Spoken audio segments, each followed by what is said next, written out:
This podcast is part of Another Happy Studios, the home of podcasts with passion.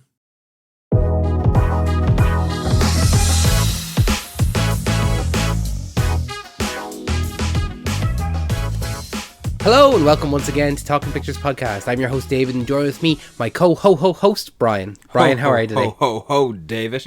Ho. Now I have a machine gun. We're here today for our special Christmas episode where we're going to talk about what I would say is a definitely Christmas movie. It's a Christmas movie, David. A Christmas movie. My favourite Christmas movie. Your favourite Christmas movie? It's about Christmas too. And we know it is our friend Nathan's favourite Christmas movie as well, because he said it on Still Got Legs. I don't know if you were listening to that. I did. No, he said on Another Happy Pod. Yeah, Nathan. It was a special request by Nathan to say to do Die Hard. So we're here to do Die Hard. I didn't realise Nathan liked it as much as I thought it was Lawrence who I think it's the both of them. Both of them love it. They both are like crying out to say that this is the best Christmas movie and that everyone who loves Die Hard is their best friend. I could be very wrong, but I could have sworn Nathan said that no fucking way is Die Hard a Christmas movie. I didn't hear him say that. I think I heard him say that he definitely loves it. He definitely loves it. Yeah, 100%. 200% even. You know what? I completely redact that statement whatsoever. I actually do now recall him saying that he absolutely does love it. So we're going to talk about as evident. We're going to talk about everyone's favorite movie, Die Hard. Do you want to do a trailer of the week, or do you want to just go straight into Die Hard? Let's go straight into Die Hard. Absolutely. I love Die Hard. I fucking love Die Hard. I heard there's a great pitch for a sixth one. Yes, there is. So if you haven't already, make sure that you listen back to one of our bonus episodes from last year, where we sat down and we pitched Die Hard 6, which is a film that can never be made, especially considering Bruce Willis has unfortunately kind of fallen ill in the last year or so. I think he has aphasia. Is that what he has? Aphasia, yeah. Yeah.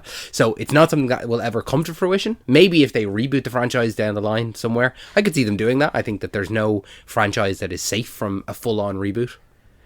Yeah, but what I pitched is very specific. It's a specific sequel. Yeah. In a day and age where we have legacy sequels. Mm-hmm. And one could almost say that there may be a second pitch coming this weekend or possibly next weekend for another movie from the 80s. But I don't want to spoil that for people. Maybe they should check out our podcast feed in the next week or two, for a little special Christmas present. But Die Hard, to me, is a very special movie because it's a movie that I watch, I would say, every year with my dad at Christmas. The only time that we don't watch it is when we've watched it 4 or 5 years in a row and we switch things up and we watch Die Hard 3 instead, which is definitely not a Christmas movie. Though it's a summer movie. Die Hard and Die Hard 2 are both Christmas movies. But Die Hard 3 is just a fantastic movie. I would say it's probably my favourite of the Die Hard movies in total. But yeah. Die Hard, that's why I love Die Hard so much. It's like a tradition. I watch with my dad. We say the same jokes every year. We laugh at the same things. We always point at the same things and go, oh, I don't remember this. I don't remember this sequence, or I don't remember that. And like, but this is always in it. Because we watch it every year, it's just like, it's like those little bits of conversation become tradition just as much as the movie is. I'm surprised, Dave. I actually thought I was going to be the one sacrificing lambs on the hill that's struck by fucking lightning just to show my worthy love and approval of Die Hard. I didn't realise you loved it as much as me. Yeah, I'd say it's the two movies, Die Hard and Die Hard 3, I hold in such high regard because of who I watch them with and when I watch them. Yes. But I wouldn't say I hold the Die Hard franchise in the same vein as you. It would have never crossed my mind to do something like Die Hard 6 Pitch last year. That was all you. And I still think that is one of, if not our best episode. I know it's a bonus episode, but it's still probably one of my favourite things that we've done. It's just a lot of effort put into that one. Yeah, and I think it turned out great. And like I was saying there to you off the mic, but I was listening to it the other day and like I got goosebumps. Just listening to it, I was like, this is really good. This is actually a lot of fun. What's your earliest memory of watching Die Hard or being introduced to it? I couldn't tell you. It's like I said, because I watch it every year. Yeah, they all mush together and they all blurred lines. I don't remember the exact first time that I watched it or anything like that. Do you have a specific memory of that? Is there any movie in existence that you've watched growing up that, let's say you watched it at some point, you watched a movie, you didn't know or you forgot what movie was, and then you're being introduced to this movie by a parent or a sibling or a friend at relatively young age. Yeah. And then you watch it, and then all of a sudden, that memory starts kicking in. Oh, wait, and this is that, yeah. Yeah, oh my God. This is that movie? I don't have that for a movie, but I do have it for... I don't know if you're familiar with Rooster Teeth's Red vs. Blue. What is that? So it's a machinima. It's a Halo machinima. It went on for, I'd say, 15 or 16 seasons. What's a Halo machinima? So basically, they take the video game Halo, Yeah. and they create a story with the characters, like in multiplayer. Like, so they just have... Machinima is using the game engine to create some sort of piece of media, whether it's... So you're watching it or playing it? Watching it. It's a web series about, like, all the soldiers in a canyon. But isn't that something you had to actively search for to watch? So it was when I was a kid, I saw the first episode of it, and I went, ha, that was funny. And then moved on. Didn't think, oh, there might be an episode 2 of anything like this. I thought it was just something. Then I got into Rooster Teeth, was following them as a company and all the things that they were producing. Then they were like, oh, we're putting out season 9 of Red vs. Blue. Yeah. And so I was like, oh, I really want to watch that. Actually, I'm going to go back to the start and watch it from the start. Watched the first episode and went, oh my God, this is that? Like, I had just found it years prior and not followed up on it at all. And then all of a sudden I was going back and I was like, oh my God, I did know about this the entire time. So yeah, Die Hard was Die Hard was that for you. Yeah, exactly, yeah. So the image that I saw as a kid that made me remember that it was Die Hard was when John McClane sticks his head into the elevator shaft, and you see the camera is behind the back of his head, and he's looking down the extremely long, depth, dark elevator shaft. And I was like, I remember the head is on the right side of the frame, and to the left is the dark. And I remember a man of his description wandering around a building of sorts, wearing a tank top and trousers, with or without shoes or socks. I can't remember those fine details. Yeah, those specifics now.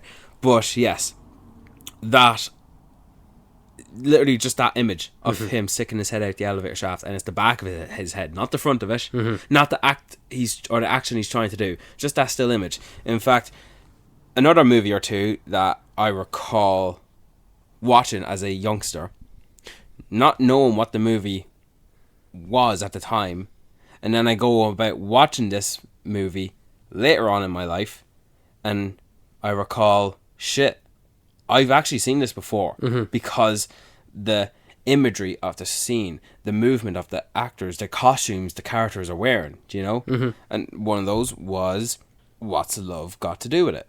The Tina Turner movie. I just remember the physical, sexual and verbal abuse that Lawrence Fishburne opposes on Angela Bassett. Don't know why I was watching that movie. Maybe it was just on. I think another movie was The Sixth Sense and maybe Troy. There you go, another Bruce Willis one there for you. There you go. So, Die Hard. I don't know if it's my favourite. I could say the third one's my favourite tomorrow, and then the day after that I could say the first one's my favourite. It's whichever one you've watched most recently, I think. Yeah. It does flip-flop. I could say maybe that the first one's 1% more objectively the best. Or subjectively. I don't know, it doesn't matter. But yeah, they're just so good. John McTiernan directed them both. And you could watch them back to back and almost disregard the second one. If do you know what I mean? Yeah, you don't need the second one. It doesn't add anything to it. But 3 does feel as though it's a little bit of a sequel, a direct sequel to it, because of the villain having the relation to Hans Gruber. Yeah. It's a real funny thing altogether. Like, I think Die Hard is the first of a franchise to introduce a villain in a sequel where the villain is the brother of the villain in the prior movie. And now there's a few franchises that does that. Fast film. Every Fast. Yeah, you have to be related to the villain. So, Die Hard. I think that Die Hard is one of my favourite films. It's one of my favourite written films. And written how? So, I think that the movie is so smart in its way of foreshadowing. Like, throughout the whole start of the film, not even the start of the film, but throughout the film, there are little moments of foreshadowing that come into play later. And they don't feel like heavy-handed foreshadowing moments. You know when you're watching a movie now, and the character just says a line of dialogue and it's completely irrelevant to everything else that's being said in the scene. You go, okay, that's gonna come up later. Yeah. You just know full well this is gonna happen. Yeah, you know, well, that's foreshadow. Yeah. I don't think that's the case in this at all. And I think that what's so good about it is that there are so many little elements of foreshadowing that don't seem at all, they don't seem like they would play such a massive role later. And a couple of those elements... Can I throw one at you to see if we're on the same board? Yep. Do you know the scene where the police are sending in the car, the RV tank truck, and they have the two German terrorists go down with their bazooka, their rocket launcher, and they're coming in with a trolley of like a load of cases, and one falls, and in this like continued tracking shot, or movement shot, one of them says like leave it, and they keep going. Yeah. Because they had to go back for that, it allowed time for John McClane to send down the C4. Yeah. And blow it all up. And just that extra half an hour worth of filming, and that's a bit of grace, just made it a little bit more sufficiently believable. Yeah. Because they didn't have it there at their hands ready to get to unleash more bombs on the car. They had to go back to retrieve it, allowing a little bit more time for John to say Geronimo, motherfucker. It's we're on the same level there. Some of the my favorite pieces of foreshadowing, because no one's going to recognize that. No one's going to cop that. Not even like, I'll give you another one. Right, when John arrives at the office and he's in he's in Holly's office with Takagi and Ellis. Yeah, and Holly walks in. They say hello, gives her a hug, and Ellis just kind of like snobbishly, or like a bit of a dickhead, goes, "Show him the watch," and she's like, "Oh, it's a Rolex." He's showing off to John how well Holly has done here, and then he's like, "Oh, I'm sure I'll see it later," and then that comes into play in the final moments of the film, literally the pivotal lifesaver, villain defeat moment, and it's not something that. Earlier, like after Ellis says it, like, "Oh, show him the watch." We're getting constant shots of the watch or anything like that. It's just a line. It's just a line of the film, and then in fact, that line serves its purpose to show that Ellis is a dick. Holly does seem to be doing better without John, and that is going to be a non-consequential impact in his journey to get Holly back, to win her back, and that could have been just a be end all of it. Yeah. And it wasn't. It actually played a role in saving Holly's life. In fact, if she didn't have the watch, she'd be gone. She'd be done over. Would she be done over? If she didn't have the watch, would she be done? Yeah, she would have fallen out probably with him. But it was the watch he was holding on to. Yeah, so he was holding on to the watch. If he wasn't holding on to the watch, he would have been holding on fully to her arm. And so he wouldn't have let go as quickly, because it is the watch unclasping that he doesn't get the shot off on John. Yeah, you're right. Foreshadow. Fucking hidden, well written foreshadow. Some other elements of foreshadowing that I really, really love in it are when John is talking to the police chief and he's like, "Oh, what are you doing up there? Like, we're covered in glass down here." And John's like, "Who gives a shit about glass?" And then later on, obviously John is barefoot and is running through the glass. I missed that. Yeah, there's so many elements. Even my favorite one, and I think it's my favorite piece of foreshadowing because it leads into one of my favorite reveals in cinema. And it's when Holly is on the phone to the kids and she's talking about if John is going to come home or not. Yeah. And she puts down the picture frame of all four of them. Yeah. So she leaves up the pictures of her and the kids, but not the one with John. And that just is a complete character moment where we see the strain between Holly and John. Yeah, it's an exact setup. It did not even need to remotely go near visiting that action again. No. And in fact, the act of Holly doing that saved her life. Exactly. Up until the end. Yeah, and it's when Hans Gruber. When not even when Hans Gruber, when Thornburg goes to the house, when he shows off the kids, and then something clicks in Hans, he sees the look on Holly's face, he picks up the picture, and there's John, and it's just the way the camera moves, it pans out, it dollies out, and then it zooms in, and it's this great cut of this reveal, and he like pulls out the gun, he's like, "Mrs. McClane," and it's a goosebumpy moment. Do you know what plays an impact in that? It just delivers goosebumps on your arms, and it just gets you going. It's the jingle music. Yeah. It's the sport. Yeah. Hans Gruber now has met John McClane. He has the full picture now. He has... Literally, as he lifts the picture. He not only has a face that is the pebble in his shoe, he picks it up and he sees that he is the husband of the wife whom he has as a hostage. Well, the entire film, John has the upper hand on Hans. Yeah. Most of in every interaction. And now it's finally...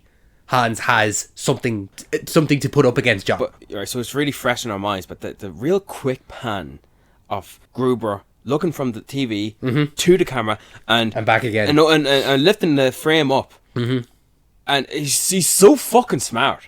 Gruber is sharp-minded. And he's well-spoken too.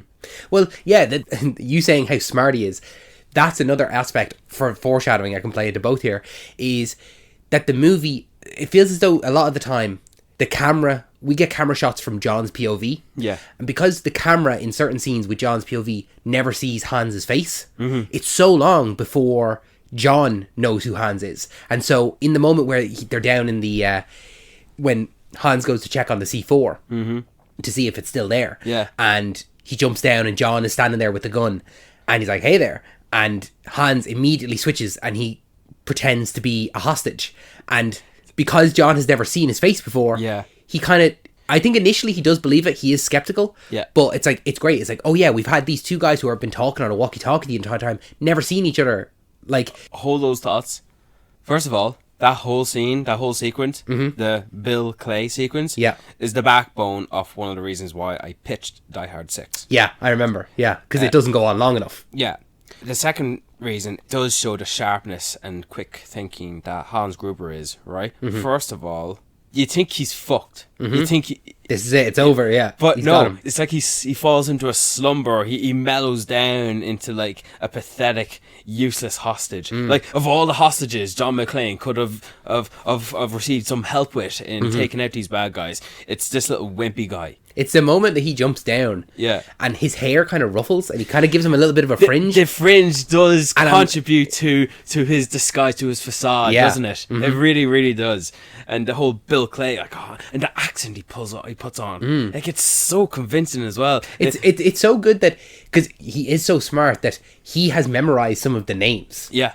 Like, he doesn't look up at the there's a sign to his right. Yeah. That John looks up and he sees Clay W. Yeah. And he says Bill Clay, as in William Clay, Bill being short for William. Yeah. But that's not a shot that we see from his perspective, from Hans's perspective, that he looks up on the thing and sees it from, like, he's making up the name there. He's obviously memorized all of the people that work here. He knows all of their names or something like that. Like, he didn't just pull that out of nowhere. Like, he saw that name somewhere and has had to recall it now in this moment. I don't know. I always felt like that insert shot where we see Clay and then William there. I always felt like that's the reason, that's the clue of how he was able to come up with a name quickly. Like if you... Oh, but that's over his shoulder. John sees that name, not Hans. I always took Sorry, fucking what? Yeah, that shot. So they're both standing up against the wall. Yeah. And the way the perspective is that because Hans never looks up, he never looks at the sign because the sign is over his shoulder. I could have fucking swore that it... Even now, right now, having watched Die Hard, it was Hans Gruber looking at that sign. Tell you what, let's pause right here and go watch it. And we'll cut back in now. Mind fucking blown. Yeah, we just watched the scene there and... Brian, you could not have been more wrong in how the scene is presented. Do you know, I think I just had it in my head that sign was hanging over the two men. Like a hanging sign above. I don't know why. But, I mean, Jesus, like, you think you know a guy, right? Yeah, you think you know a movie. Yeah, even watching it there, rewatching it again, it's like, Hans never breaks eye contact. Yeah, when he's telling him that he's Bill Clay. Yeah. When you think he's going to tell a lie, he has to blink and he has to think. But no, he just delivers the line as if he's telling the truth. And it's only after the name is kind of confirmed, that John hands over the gun. You know, it's at some level of trust. He doesn't fully trust him. Yeah. He does give him the gun. And it's like, all right, we'll see how this plays out. But and do you know what else as well? Hans, right, like, I know he's in a hurry to get those detonators. The detonators. Get me my detonators. Yeah. I know he's in a hurry to get them back. But he could have enjoyed that cigarette, you know? John, he's got limited supply of cigarettes, right? And he gave one to Bill Clay. You'd think he wouldn't waste it. You know, if I was Hans in that moment, if I was Bill Clay, I would have said, no, I'm okay, I don't smoke. I think I would have played it the opposite, because he's pulled all these cigarettes from all of these Europeans, as he says. So I would have probably played it, no, I don't smoke, thanks though. But see, the fact that he does accept a cigarette, but he puts it out as soon as John has his back to him. I would like to think that's because Hans Gruber does not actually smoke. He's not a smoker. But he adds that to the character he's playing. I think it would have been more clever to do it the other way. Unless I'm wrong in that maybe John knows that Hans doesn't smoke. But I don't know how he would know that. Do you know what else I like in that scene, right? The moment when Hans jumps down and he sees John's feet. He becomes relieved. You're one of them, aren't you? And he says, no, he's not going to hurt him. And he tries to weasel his way back towards to get his pistol that he left at the bar. And then John says, hey, there's nothing back there. Come on, you want to stay alive? Stay with me. And then that's Hans Gruber, like, under the facade as an escaped hostage. And he squints, like, as if that is the reveal that you're a cowboy. You're Mr. Cowboy. You're Roy. You're the fucking pebble in my shoe. But then obviously we have the dialogue. I think it's more rather than it being the reveal to him of who John is. Yeah, I was like, oh, you're this guy. Yeah, it's more. I think more the reveal to Hans that, oh, you really don't know who I am. You don't know that I'm Hans, and that's when he starts to fully commit to the character. I'll take that, because another scene when John says to Clay, I'm John McClane, I'm a New York cop. And your name is, and then that's Gruber under facade of Bill Clay coming to realise you're him. And I'm in an advantageous position. I've got the upper hand against you. And now I can learn about you. Yeah. The way you've learned about me and what I'm doing here. And I just think it was... It's that's why, like I said, I pitched a sixth movie under this limited short scene, but I would have loved to see Gruber tag along with John just a little bit longer, just to see how it would play out. Because as soon as he has his back turned, he just speaks German, and his accent is back. You would have liked to see one extended sequence, maybe even a fight sequence or something like that. Oh, no way in hell does Gruber get the upper hand of that. John but if John were to come across someone else, some of the other terrorists or something like that. Yeah, maybe not even to that extent. I just want the two of them to talk back and forth. And then, how long does John know that you're talking shit? I know you're Gruber. I know you're the When man does he figure it out? Yeah. And in my head, he's already figured out. He knows it's him. And because he handed him an unloaded gun. But sure, he had bullets for that gun. Of course, he wasn't going to trust him. But this is well into the movie where we have the hero and the villain come face to face. Yeah, it's like it's in the final act nearly. An hour and a half at least has passed by before the two have come face to face, because so much of their dynamic and their presence and their exchange is through the radio. That's not an easy job for a writer or director, to make a compacting back and forth quarrel between the protagonist and the antagonist over the radio. Yeah. Just talking shit to each other, you know? To develop a relationship where the two characters do know of each other, know little bits about each other, but have never met. It also adds to their character descriptions, right? Let me throw these at you. You have a smart ass, vulgar mouthed, kind of hot tempered New York cop, and you have a well-spoken, well-dressed, well-articulated, highly intellectual man. And if I said those to you, not in the context of Die Hard, who's the good guy and who's the bad guy? Who's the villain and who's the hero? See, it's hard to answer that, because I think that the intelligent, well-spoken, well-dressed man, because of Die Hard, that has become the staple for the bad guy. But prior to that? Prior to that, yeah, probably I would have said that the fell-mouthed, wisecracking, prone to violence, hot-tempered guy doesn't even is bother probably the wearing bad guy. Fucking socks and shoes on. Like, come on. But yeah, I think that it's a real yin and yang, kinda. Because other than that, 3-4 line description, there's actually not much of a parallel between the two. No, you're right. It's like one of those things where, like, you put them in a fist fight, it's very clearly John is winning. Like, there's like, Hans is not putting up a fight at all. Oh, no, he's just not that type of guy. No. But they always reserve those for another notable, easily recognizable villain in the terrorist gang, the second in command. I believe that there's at least one or two in Die Hard 2. In Die Hard 3, it was the big, gigantic German or Russian. I forget what he is. I think he might be Russian. And I think the girl is Russian, but I don't know about the fella. He's the big guy. Yeah. Because... you have to have an intellectual bad guy and a physical bad guy. Yeah, because Timothy Olyphant, he's not the physical bad guy. But, of course, he's the intellectual one. He's a fucking robot in Alien Earth. But the physical bad guy in Die Hard 4 is not a big, hulking brute of a monster. No, it's a guy doing parkour. He's too quick for him.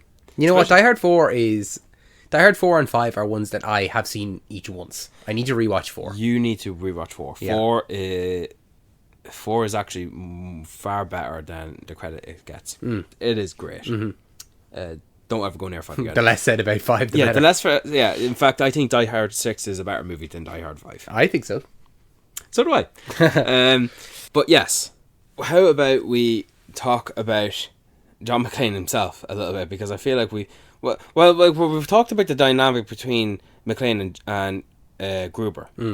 Not so much Gruber on his own and what he is, and similarly to McClane. But McClane, he's visiting his wife, who he's just refusing to believe that they're separated.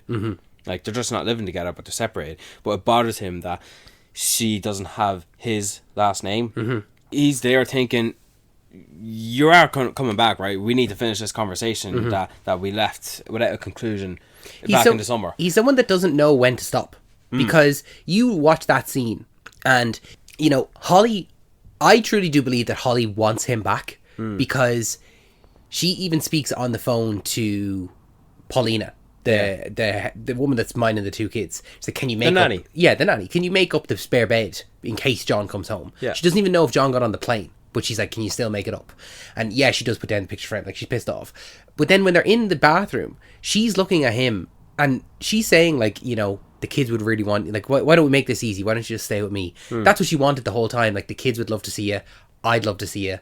I really missed you. And that's when John turns around and he's like, yeah, but you didn't miss my last name. Like, he's the one that starts the argument. Yeah. He's the one that is continuing on this argument from June or July, whatever it was.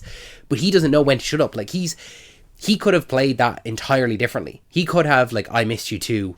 I hate that we're apart. Like, they could have gotten into this forgiving moment right before all this. But he doesn't know. Like he says to Al Powell over the radio later on in the film, he's like, she's heard me say I love you 1,000 times, but she's never heard me say I'm sorry. You know, he doesn't know when to just admit he's wrong. He's the hard head, he's the high-headed guy. He doesn't know when to say I'm wrong. But you know what, aside from his love life, right, I like the little small throwaway lines nearly that he says that adds more to what he actually is. Remember the first guy he kills, he says, drop the gun. Police dickhead. And he says, you won't hurt me, you're a policeman, there are rules for a policeman. Yeah, that's what my captain keeps telling me. So, you know, John, he'll cross that line if he can get away with it. You know, he'll shoot someone rather than giving them a foot chase with just maybe 1 ounce of warning. You know, well, I think that he can be a bit trigger happy. He can be, but that comes, I think, later on. Because that initial fight that he does have with your man, he dies by them falling down the stairs and him breaking his neck. Yeah. So it kind of nearly alleviates that first kill.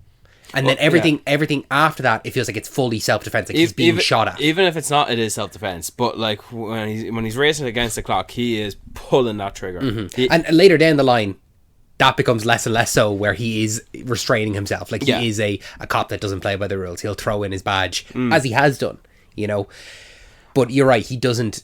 We do get those little character insights throughout the movie. Yeah. You know, where he is a critical thinker. Like, even when he runs upstairs after Takagi is shot. He's like, why didn't you save him, John? Why didn't you do anything? Because you'd be dead too, dickhead! Yeah, like, he's a critical thinker, and he's like, right, what are my options here? He tries to ring Argyle, can't get, you know, the phone lines are cut. He sees the fire alarm, And so he pulls that. Oh, he gets the radio, tries the radio for help. And he's like... The excitement he gets as well when he sees the squad of cars, the police cars coming down. Ah! He's all excited. No, you fucking assholes! Like, he does have a good temper in him as well. And, like... the frustration that really comes through him, like when he says, fine, arrest me, come the fuck down here and arrest me, just bring backup. Because I never copped this, that he's dialing into the police channel as opposed to calling 999. Well, with the radio he can't call 911. Yeah, but it's just a general, I think, it's a general station that he's on, because they hear him. The terrorists hear him. Like, it feels like anytime he's talking to Al Powell, the others can hear him as well. There's never like they're on a secure channel or anything like that. Like the conversations that he is having, they all hear. Everyone hears that. While we're on the topic, I just gotta say, this is a video game. Okay, explain. Tell me more. The plot is exactly the same. Obviously, with a gameplay, it has to be extended. In this case, this movie does have 12 terrorists, but you'd have to have a few more. But, it can be a short game. It doesn't need to be The Last of Us Part 2 in that 15 hours. Or GTA Unlimited hours. Every time John McClane comes face to face with a bad guy, it's a notable scene. And every time he takes them out, he gets a backpack worth of stuff. Yeah, that's... So like, the fact that it's in the script. It's in the scene. He takes the first bag and he takes out some like little silver tools, the bars. I don't know what they are. He pulls out some magazines for the machine gun. He pulls out a lighter, and then he takes out the next two guys, and he pulls out more ammo because he's already riddled his magazines out. He's already had his firing squad. He's wasted all his ammo already and that. But he takes out the other guys because he had his own pistol. Riddled his handgun worth of bullets and upgraded, rejigged his ammo, and he got C4 with that. And what did he get? Cigarettes. Oh, these are very bad for you. And he immediately starts smoking. And every time he comes across some guys, he takes out more. He obtains more stuff from them, which is great if he can't. And I feel like that's your only path to escape action scenes, to have your own ammo and weapons to avoid getting killed. It feels like a video game in that aspect because let's say for The Last of Us or Uncharted, you're going around, or fucking on Call of Duty or whatever, Battlefield, you're going around in between action scenes and you're re-upping, and that's what John is doing here. Yeah, it's a good way to look at it. All right, yeah. The fact that there are only 12 terrorists, it feels like each one is dispatched of in a memorable way. Yeah. It's not just like an unlimited amount of bad guys that he fires off the gun, kills all of them, and he can pick up their gun or anything like that. There is a limited amount of supply there is a limited amount of supply within the Nakatomi Plaza. And also, while you're on that as well, I feel like all the actors who played the terrorists came to the premiere. I feel like all the actors have somewhat distinguishable faces and a presence to them that they had their day on set. Yeah. And they had their scene in the movie. The first guy with the glasses, he takes him out. He's the brother of the second antagonist in the movie. He takes out the two guys, takes out one instantaneously because the first one was all panic-like and said, okay, don't shoot. But then he thinks he's going to get John again. He's shooting at the table and he feels like he's got the upper hand, literally, and he's what's that toying with him, he's provoking him, he's bragging how next time you have a chance to shoot someone, don't hesitate. Okay. Thanks for the advice. Yeah. And he absolutely riddles the guy with bullets like he's an English lord in the 1916 Rising. And then obviously the next set of guys he kills is the C4 use. He douses them, and I absolutely love the hatred, the spite he has against Gruber because he's just gonna shoot more of the rockets at them. I said, fuck this, I'm getting involved, and he does. And by the way, if I'm a goon in a gang, and I'm trying to fend off the building that I have in our command for hostages, I'm going to the candy boot. You're going to be the Asian guy. I'm going to be the Asian guy, and I feel like I think a Dairy Milk chocolate feels good right about Yeah, now. When I he's deserve eating it. this. Yeah. I earned this. No, me watching the movie. Yeah. I'm going to eat this because he's eating it. But even that guy, I feel like in the 80s action films or whatever, that guy has appeared in other spots. But then on and on and on, right? When it comes to the terrorists, there are 3 consistent goons who are constantly on the hunt for John. The main guy, Carl, the other European, the long red hair, and the guy with the black hair. It's always them 3. It's like they're the Wild Hunt in The Witcher. Yeah. It's like they're the Black Squad under Thanos' rule. They're always there doing his bidding. And they're all, like, there's definitely 1, maybe 2, or maybe 3 different set pieces where John narrowly escapes by the skin of his teeth. And it's always them consistently. And it feels like a significant step up when after the Bill Clay back and forthness, that John immediately unleashes hell from whatever rounds of bullets he has, and he takes 2 of them out back and front. I just think that it's so vivid and in its visual, you know. Even the goon who's posing as the security guard. Yeah. The goon who's He makes it all the way to the end. He makes it all to the very end, like. And the only reason he's more recognizable is because he does make it to the very end. Well, you know, my favorite goon is actually the tech guy, the one that Argyle takes out. Yeah, And I would think so. there's a moment where they after they kill Takagi. Yeah. And Carl hands him like a 20 or a 50. they have their, like, when they walk into the building and they're saying like Kareem, he passes to AJ, and he's talking about the basketball, and your man Carl shoots the actual security guard in the head. He's like, 2 points. You like, he's got this really great personality to him. And then in the moment where the guy told you he's not going to give him, and then Carl hands him the 20, and then Han says, "You can get through the locks, can't you?" And he goes, "Well, you didn't bring me along for my charming personality." And I'm like, I feel as though he did. I feel like, I really like this guy's personality. I wouldn't know what that guy did to be led astray, and What's his backstory? How did he end up here? Yeah, like, because he was too charming to kill. It would probably be a little bit too dour for him to be killed. I think him being arrested would have been much more. Yeah, we don't see his fate at all. We just see Argyle knock him out. Oh yeah, but he does get arrested. We don't see that though. Well, I know he does get arrested, all right, but we don't see him. But you could see him come back later on. You know what? We should have had him in the Die Hard 6 pitch. We should have him be part of the gang. He's the tech guy. No, I think the actor died. Then we can't have him. That explains why he wasn't there. That's why I want. Well, we can't do the movie anyway, so we might as well have had him. Oh no! That's why I want Justin Long to come back. Ah, okay, fair enough. Justin fair Long. enough. Yeah, okay. Justin Long had an entire. He was the companion to John McClane in a Die Hard movie. So I mean, come on, it has to be done with that. But back to the glass. There, that's another great piece of foreshadowing as well. It's a character moment at the beginning. It's the first thing that we're introduced to with John. Yeah. We don't have anything about his character other than he's afraid of flying. We know he's afraid of flying.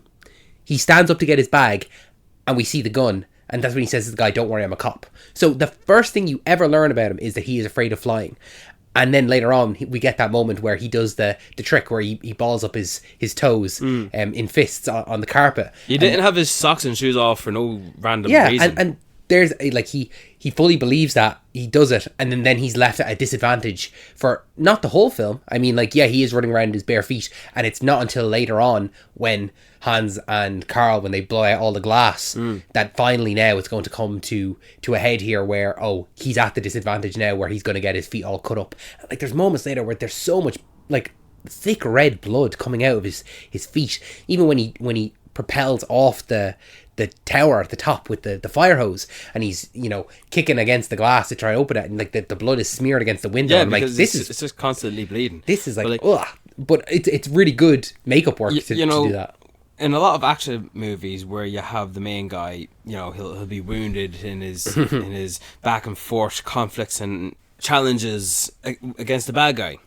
I think John McClane is the receiver end of the most vivid and most memorable receiver of all the wounds and injuries he sustains. Well, even something as simple as he starts out in the white tank top And by the end of it, it is nearly black with dirt. Like, it is so brown. It looks like a completely different shirt. Yeah. And he's cut up to bits. The way he walks into that room with Holly and Hans. He's limping. Hey, Hans. And he limps in, and it's just his silhouette because he's backlit. Yeah. And I'm like, that is such a memorable silhouette. Like, I don't even need to see the film. If you just show me that silhouette, I know it's him. But you think they don't limit it to him being shot.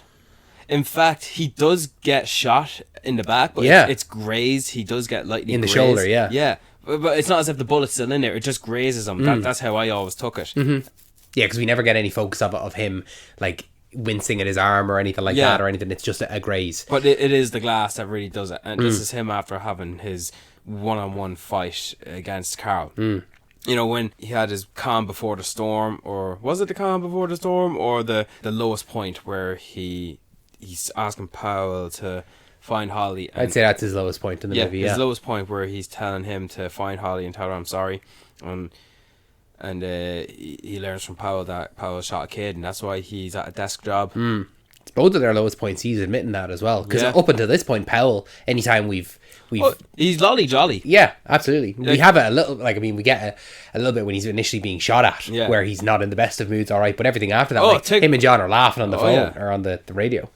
But I like the part that he copped on, why were you up there, Hans? You know, why were you up there? Like, what was the purpose for it? And then, the warning tries to give them, and like, maybe just another 5 seconds more, it would have been well communicated that the whole bringing of the hostages up to the roof to be part of the distraction getaway. Yeah, the fact that it's all a coy, it's a coup to blow everyone up, because he's interrupted by Carl's signature weapon planted against his face.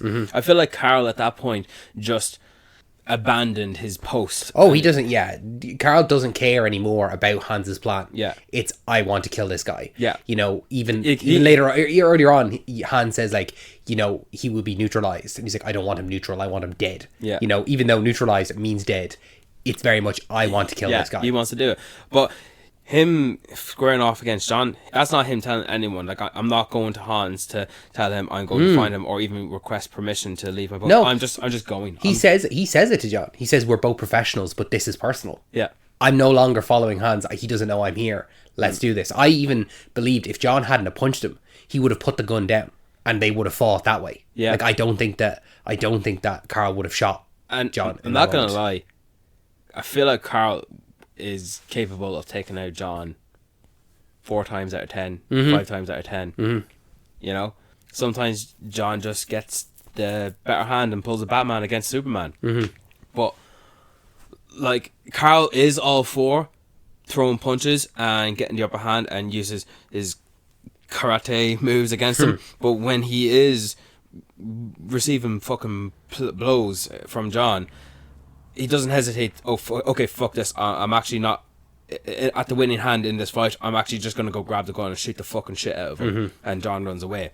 And then when John is actually grazed by a bullet, he's not fully shot, but he's grazed by the bullet, that actually even makes him more tick. You motherfucker, I'm going to fucking kill you. Like, his aggression really comes out of there. And the whole fight leads to the fucking stairs of all places. Like, they're going up the stairs and he's got him in a headlock and he's constantly fucking throwing punches, like, as if it's more awkward to throw a punch to a guy when you have him in a headlock.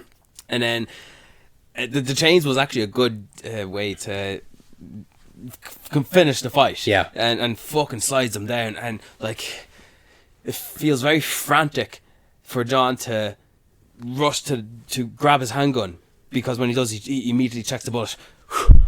You know, because it's as if he's in the middle of a fucking war zone, and just because he's taken out one of the opposing guys he's in a fight doesn't mean another one's just going to come around the corner. Well, because he knows what's up there. He knows the explosive. It's like, okay, now I'm on a timer. That's why. Yes, that's now we know he is against the clock. So he goes up to the stairs, and the Asian guy opens the door, and he does not hesitate to riddle him with bullets. Like, fucking get out of my way.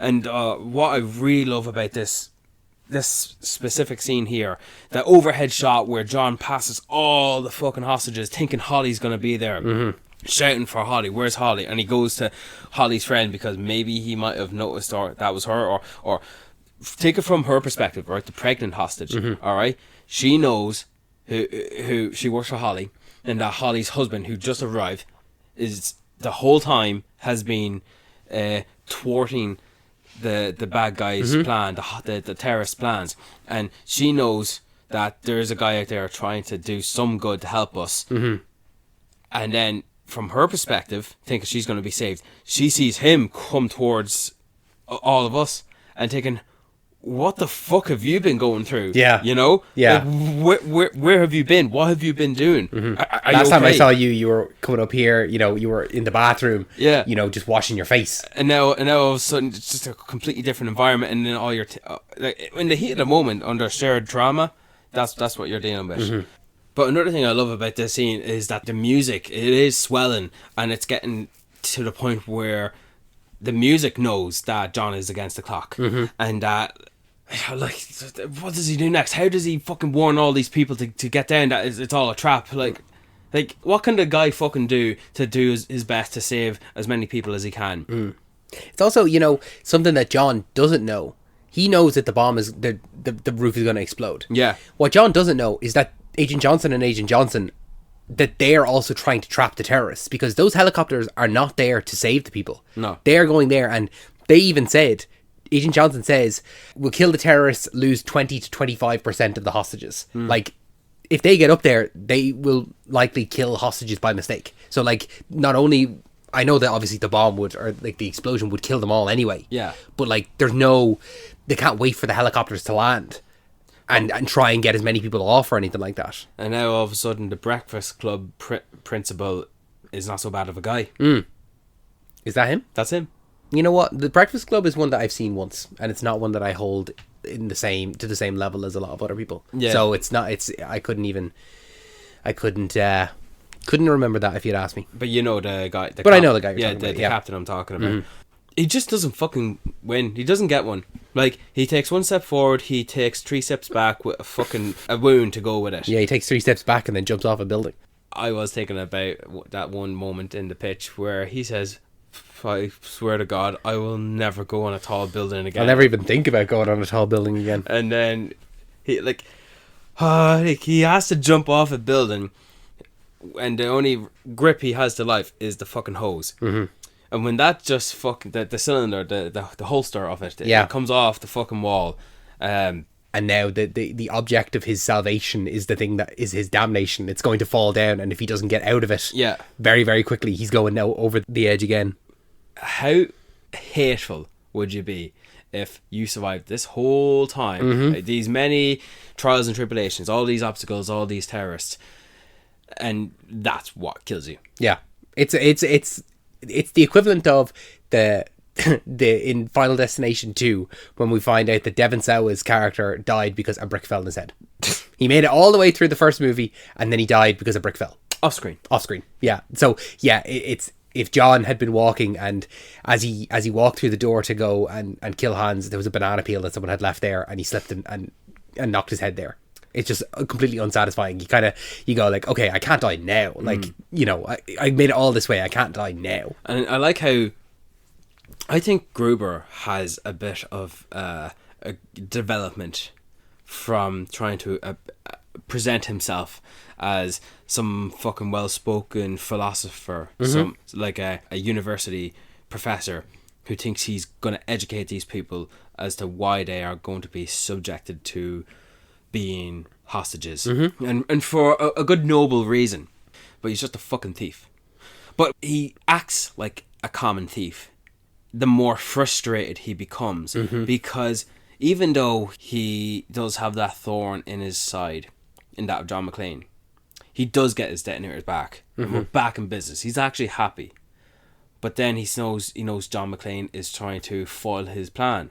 So now, blow the roof. But Carl's up there. Blow the roof. See, the thing is that he gets impatient already. John McClane is driving him to having no patience at all and being more frantic. And the fact that he is now advancing upwards to kidnapping, he's no longer being polite. Like, how polite was he to Holly when he says, yes, bathroom breaks would be a good idea. Yes, we will. Negotiating, like, no, I can't have you bring the pregnant woman into the office, but I'll have a couch brought out to you. Like, proper, like, actual negotiations. But how generous is he? Incredibly. Yeah. I mean, incredibly generous for a terrorist. Yeah. No, you're right. He, like he says himself, I'm not a common thief, I'm a sensational thief, you know? And had John not been there, this plan would have gone off without a hitch. It would have gone off exactly as he planned it. It was so meticulously planned. And the only thing that didn't go to plan is John is there. Yeah. John was not part of his plan at all. He, like we said earlier, the fact that he's memorized the names, even William Clay, he knows everyone that's there, everyone that's going to be at this party, and John was never supposed to be there. So how could he have accounted for John? Yeah. Had John not been there, this plan would have gone off without a hitch. And exactly like he says, they will have thought that we died in the rubble, and we'd be sitting on a beach somewhere with $600 million. Yeah, well, good for him. I don't want him to kill all those people, and I don't want him. No, to get of course away with not. But it's just you're right. As he gets more and more frustrated, he loses the plot. Yeah. He his own frustration. He starts to get sloppy. To think about Hans Gruber pointing his little bitch of a pistol in Holly's face. Mm-hmm. It's not what you'd expect Gruber do when you're first introduced to him, when he's talking to Takagi. Oh, I love these models. Oh, I'd love to talk about fashion and models with you. I have two of those suits, but two of those suits at home. I would hate to ruin your suit. Yeah. And you know what? Such a kind moment from Hans Gruber to Takagi as well is he does say, you know, we'd hate to ruin your suit. And so he shoots him in the head. He doesn't ruin the suit. I thought that was really kind of him. I thought that was, you know, really nice. He is such a great villain. I would say he's up there, top 5 villains of all time. Absolutely. And that's just quickly off the dome. Like, he could be top 3. I think he is just exceptional in his sliminess. But also, you can't help but like him. He's a bad guy that I want to see more of him. I want to see him. I want to see the interactions. Yeah. The fact that this is Alan Rickman's first role is insane. It's incredible. Like, he had done some theatre acting all right and was going to quit acting and go back to being a school teacher, I think it was. Then he got this and off to the races. It's a terrible shame that we lost Alan Rickman nearly 10 years ago now. I can't believe it's nearly 10 years. But that we don't get more of him in any role, not even just Hans Gruber. But do you ever think to compare him to his on-screen brother Jeremy Irons? I would have put them, absolutely, in the same kind of category, the same level of actor. And I think that I do really like the fact that Alan Rickman and Jeremy Irons, even though they never share the screen together in the Die Hard franchise, that they are brothers. I fully believe it. Yeah. But I do like the commitment of Die Hard to kill off its bad guys, as opposed to, say, the likes of Fast and Furious, where if you're a bad guy, don't worry, 2 movies from now you're going to be a good guy. You're coming to the barbecue. You're going to be part of the family. So I like the commitment that we do get Hans. He sees his ultimate demise in this movie. Yeah. And even in Die Hard 3, it's not like we get flashbacks with Jeremy Irons and Alan Rickman or anything like that, where we get character moments between the two of them and we see a flashback or anything like that. We see a flashback of Hans's name mentioned and we see a cut to the first movie. Yeah. You know, they're not going to overdo it. Who do you like more? Oh, don't make me choose my darlings. Don't make me kill my darlings. I think it's so fascinating, Simon Gruber. I really think, I agree. I think Simon Gruber is much more clever than Hans. And his plan is much grander. Yeah. All of what Hans does is within the Nakatomi Plaza, whereas what Simon does is all throughout New York. And he does benefit from the thing that Hans couldn't have, which is knowing about John McClane. What does Simon do as part of his plan? Keep John busy on doing other things, staying away from what we're doing. And then he agreed with John when he said your brother was an asshole. And I said that in an American accent, but he copped and looked as if he was going to fucking torture him just for saying that. But no, he agreed with him. Yeah, he was an asshole. Yeah, you got his number. It's kind of one of those things where, like, you ever have it where, you know, I can say whatever I want about my brother, but you can't. Yeah. And you think that that's going to be that moment where, Simon does go, he was an asshole, but you can't say anything about that. But no, he never goes back to that. Like, no, but he does point out the difference between hating his brother to not liking the fact that he does get dropped out of a 40-foot window of a building. Yeah, didn't deserve that. Did he though? From Simon's perspective, he's like, he didn't deserve that. He was an asshole, but he didn't deserve that. Anyway, that's talk for another movie. But Holly De Niro. Holly Gennaro, like I said, a great character. But Bonnie Bedelia, I do like her. I looked her up. I only think I've seen her in Die Hard, Die Hard 2, and Presumed Innocent. She was in the original movie. Was she? Yeah. She is the matriarch in the TV show Parenthood. Okay, I've not seen that, so I wouldn't know her from that. So when I watch Parenthood, that is her as I see her when I have pitched Die Hard 6. Okay, 'Cause interesting. she's much older. Yeah, yeah. She's married to Craig T. Nelson Okay, in that show. I'll have to look her up. I'll have to watch the trailer for that, Parenthood. Oh, it's a family based show. Like it's a show about brothers and sisters and their kids and the siblings as parents. It's an ABC type of show. Yeah, I get you. Yeah, You know? Yeah. But I really liked it. I appreciated it. Powell, great companion. Well, before you get into Pell, there's a great shot, I think, of Holly. Oh, yeah. After she does the negotiations with Hans, when she's leaving, and he's like, "Oh, it was Mrs. or like he like He wants her name." He says Mrs. And she turns around, and the camera dollies into her, and in the frame is her, and also the door where it says Holly Gennaro, and she's like, "It's Miss Gennaro," and it's like Holly knows what's going on. She's not stupid. She knows that John is out there, and we have to keep him safe as well. Yeah, like this is not only keeping him safe; it's keeping me safe by not associating me with him. Either way, and then. Sure. I do like the little character interactions she has with the other staff as well.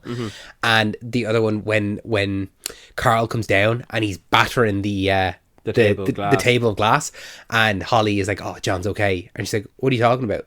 And he's like, "Only John could make someone that angry." Yeah. And it's like that. I love that. That's great. Because maybe John has made Holly that angry. Yeah, probably. Yeah.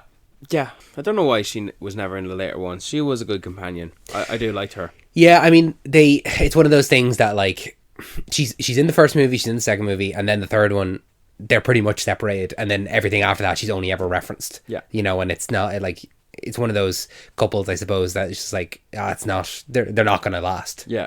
You would have liked them to last, but Hey, good of them not to introduce a new love interest for John McClane in the later movies. no. And there's moments where John is kind of looking at other women as well. You Yeah. know, when he arrives in the airport and the girl runs to the guy. And Oh, he's no way noble like Ethan Hunt in the Mission Impossible no, movies. he's a bit of a. I wouldn't say he's a womanizer, but he is definitely a lad's lad. Like Yeah. even there's one point when he's running through the plaza, Yeah. and he comes across a locker with a couple of naked girls, and he Yeah. like gives them a little pat, like, "Hey girls, how are you?" Like he like talking to pictures of naked women. Like he's a bit of a player. But he's playing hero. He doesn't have time for this. Yeah.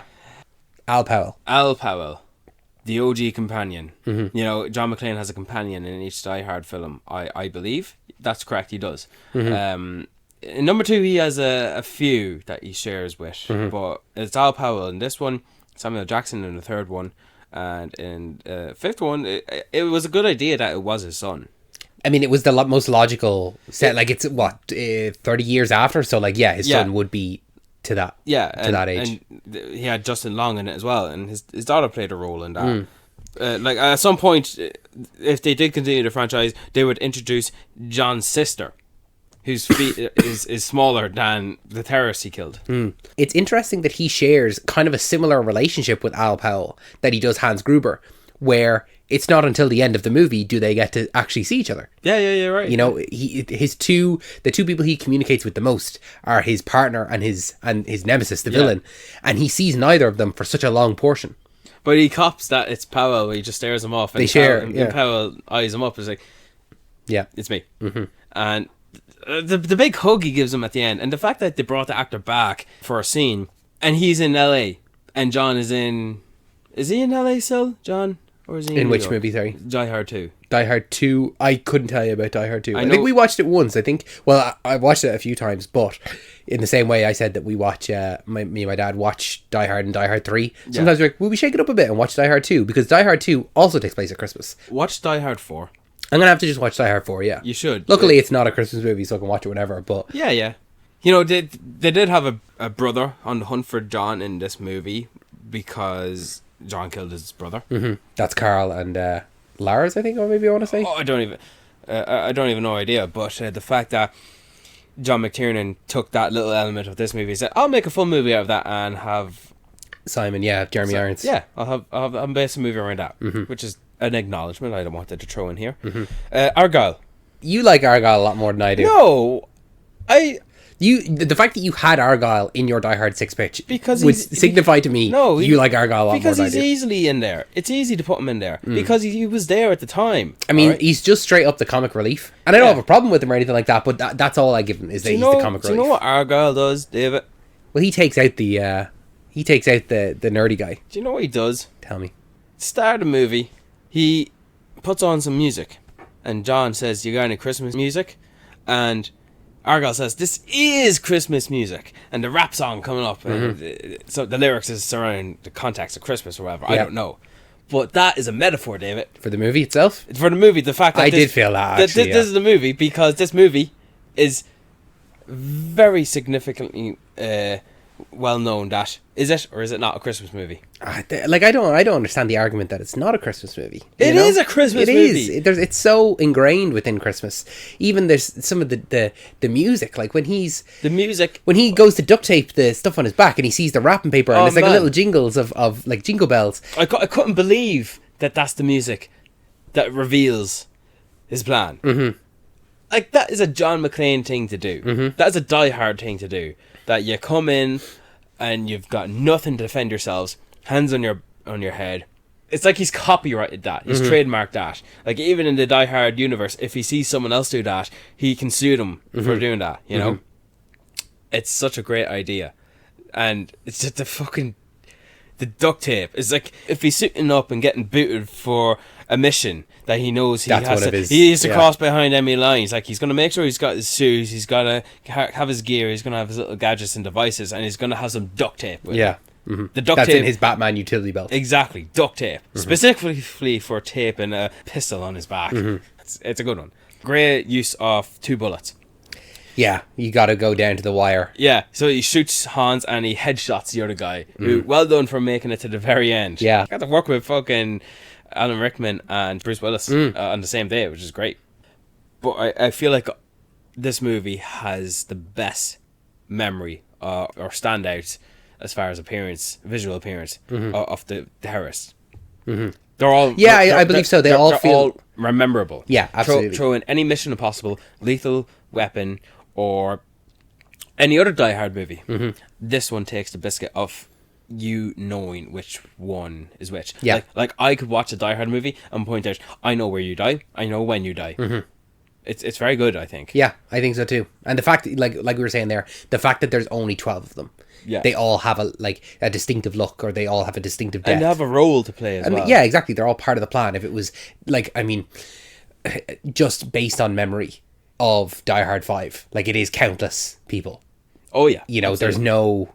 there's no real personality to any of the like you said, they're just goons. They're just part of their henchmen. The security guard is more of a memorable standout villain in this movie than the main villain of Die Hard 5. Yeah. How's that for putting it? Yeah, that's fair. Yeah, I couldn't. I think the only things I can remember from Die Hard 5 are significant scenes in the trailer. The trailer was very good, I thought. Yeah. I'm going to rewatch the trailer when we finish this. I think I remember them jumping out of a building. Bruce Willis and Jai Courtney. It was a great action, fun trailer. And if you're a young kid like me anticipating the return of a new Die Hard film, it's gold. Yeah. Right? It's gold, I thought. I remember seeing it in the cinema, and I thought, fuck, we're breaking ground here by introducing Chernobyl. Chernobyl in it. Chernobyl's in it. Jeez Louise, okay. Even though I've seen the movie, that is news to me, I'll be honest. What else do we love about this movie? That warrants a 5-star. I'll tell you. What? Fantastic joke. Hilarious joke. Probably my favourite joke in the whole film. FBI turn up. I'm Agent Johnson. This is Agent Johnson. No relation. And what's so funny to that, the funniest reason is because one of them is black and one of them is white. And I just find it to be so funny that they would call out, we both have the same last name, but we're not related at all, even though we look entirely different and also have 2 completely different skin colours. I think the movie came out well after Die Hard, but it does remind me of Men in Black. Yeah, 100% Men in Black probably did the same joke, alright, yeah. Yeah, I have to say, it's a satisfying confrontation scene when Gruber has his little bitch sissy pistol. Like, it's a strangely... I mean, it's just a pistol. I didn't think of anything. It's a strangely... It's not about the weapon, it's how you use it, pal. It's a strangely small gun. It's not about the weapon, it's about how you use it. It fits in your inside jacket pocket. Yeah, all the best weapons do. Do you know it's Gruber who says yippee-ki-yay, motherfucker? Yeah, John says it initially as a joke. And then what was it that you said to me? And then he's the one that says it, yeah. And then that becomes the classic line. I was listening now. When does he say jerk off? Does he say it in this one? Because I don't think I heard it. I think if he doesn't say it in this one, he says it in the rest of them. Okay. It was just that you said it in your pitch that he always says it, and I was trying to listen out for it, and I don't remember it being said this time around. Like, he can even just say it in passing as opposed directly to a guy. But he does say it significantly a lot. I do love a good villain falling to their death. Yeah. It's a nice... I was going to say clean. It's not very clean at all. No, not at all. But it is like a good... If you're not going to have the main character, the protagonist, directly kill the bad guy, it's a great way to dispatch them. Like, there's no... Even though we don't even see Hans hit the floor, Yeah. we know he's gone. Have you seen the Rush Hour films? Yes. All three of them? Yes. But Yeah, don't ask me to remember any of them. Sorry? Don't ask me to remember any of them. You gonna watch them anytime soon? No, I mean, go for it. All three villains of all three movies fall to their deaths. Okay. Jack Nicholson's Joker falls to his death. Heath Ledger's Joker nearly falls to his death. But that was such an intense, shocking scene because of his laughter. I almost count it as a villain falling to his death because I nearly feel like the shock of the Joker laughing maniacally to his death, head first. I think it would be more disturbing if he actually did die from that fall. Let me get... Does a Fast and Furious villain fall to his death? I don't know. Kevin Spacey in fucking one of the Call of Duty games falls to his death. A lot of villains do fall to their death, and I do like those. Gollum. Yeah. You were thinking about it. You were thinking about it there as if, does he fall to his death or is he a villain? I don't know which exactly you were trying to think, but I would say both. I could see us talking about the Lord of the Rings someday and just talk about the existentialism of Gollum in that one 5-second scene. Yeah, let's do a full hour episode on that 5-second scene. We'll analyse it moment by moment, frame by frame. Millisecond by millisecond. Yeah. But yeah, You know what I would do an episode on? What? Die Hard 3. I would do Die Hard with a Vengeance at a later date. I would do smack bang in the middle of the heated summer. Yeah. Let's lock it in the calendar right now. Yeah, we'll throw it in there somewhere. Yeah, I think whatever the closest date to the 1st of August is, we'll do Die Hard 3. Why the 1st of August? I put that like smack bang in the middle of summer, like end of July, start of August. Ready? Yeah. That's when it feels like it's hottest. We're getting into the autumn season, I think. No, what are you talking about? When do you think the seasons are? June, July, August. I would say that winter is December, January, February. I agree. Then spring is April, May, June. Summer is July, August, September. September feels off. And then October, November are... September, October, November are autumn. I would say like the last 2 weeks of September are August, but the first 2 weeks are summer. Let's lock it in, do it somewhere. We'll have a look at the schedule later. Yeah. Holly and John do get back together at the end, though. Good. And you know what they do? They drive off into the sunset to a Christmas song. Oh, the weather outside is frightful. Frightful? It's frightful. Delightful. Because of this movie, I was proud to say at a mere 12-year-old in age to say that was my favourite Christmas song. Okay. That felt very adult of me. What is it now? My favourite Christmas song? Yeah. Run, Run, Rudolph. No, but I do like how fun that is and appreciate it in my later years. I don't know, there's actually a lot of Christmas songs I like now that I didn't realise I do, but I do like that one. It's too bad we don't do a music podcast where we could talk about that. Well, I can give you my exact favourite Christmas song. Me as well, man, we're talking about it. Feliz Navidad. Right, okay. Okay. Feliz Navidad. You don't like that one? No. No, I don't. Why? Let me... Okay, now that we're on it, why do you hate fun? Why do I hate fun? Yeah, that's a fun song. There's no badness in it. There's no bad parts because it's all the same. And it's just fun. I just don't like straight up comedy. It's not a comedy. What do you mean it's not a comedy? It's wishing you a Merry Christmas. Okay. I want to wish you a Merry Christmas from the bottom of my heart. What's so funny about that? It's fun. No. No, and here's why it shouldn't be your favorite Christmas song, David. Have you got anything else to say? No, I'm perfectly happy now with our conversation on Die Hard. Of all the movies that are based around the holy theme of Christmas, The holy season. why did you throw to me? Yeah, let's do it. Die Hard. Because I know how much it means to you as a franchise. Yeah, And as you learned today, it means a lot to me as well as a movie. and to Nathan, of course. And to Nathan and Lawrence, yeah, and the guys, they really wanted us to hear us talk about this. But I'm just surprised that you didn't throw a Christmas movie to us to talk about for this year.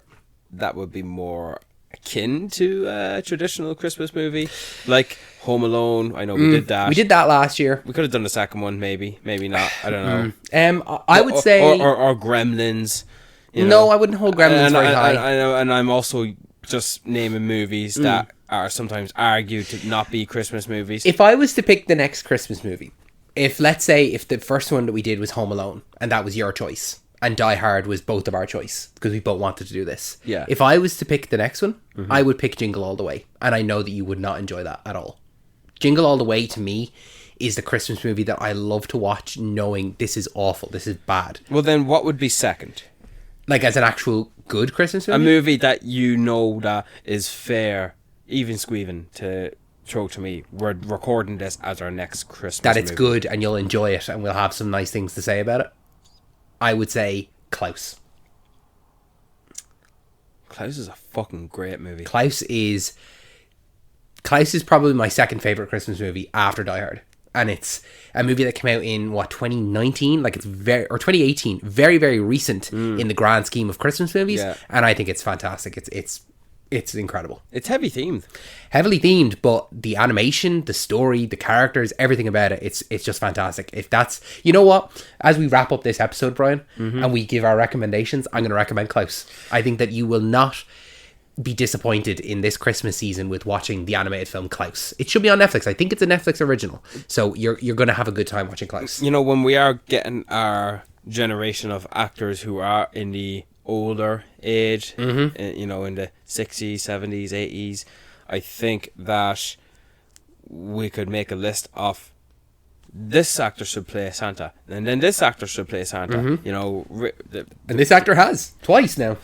yeah, except don't go near Red One. Yeah. Can we do an anti-recommendation? This is like, do not go near this. Do not watch this. So when you think about the movie where J.K. Simmons plays Santa Claus, it's not Red One. No, it's Klaus. Red One, he plays a live-action Santa Claus, and that's not worth it. Klaus is where he even ho-ho-hos unnaturally, and it's the origin of him saying ho-ho-ho. But I always thought I wanted to see a weed-smoking alcoholic Santa Claus. You get that in Bad Santa. I was thinking something along the lines of Seth Rogen, but I thought the closest thing we got to that was Kurt Russell in the Christmas Chronicles. I've not seen the Christmas Chronicles, either of them. The first one is probably worth the watch solely on the purpose that you do get to see Kurt Russell play Santa Claus. Okay. Is that your recommendation then, the Christmas Chronicles? No. Okay. What's your recommendation then? Violent Night. Violent Night. Is that the David Harbour Harbour one? Yeah, I remember David that. Harbour playing Santa Claus. Yeah. A Santa Claus who I did want to see on screen in live action, and I'm surprised we got it.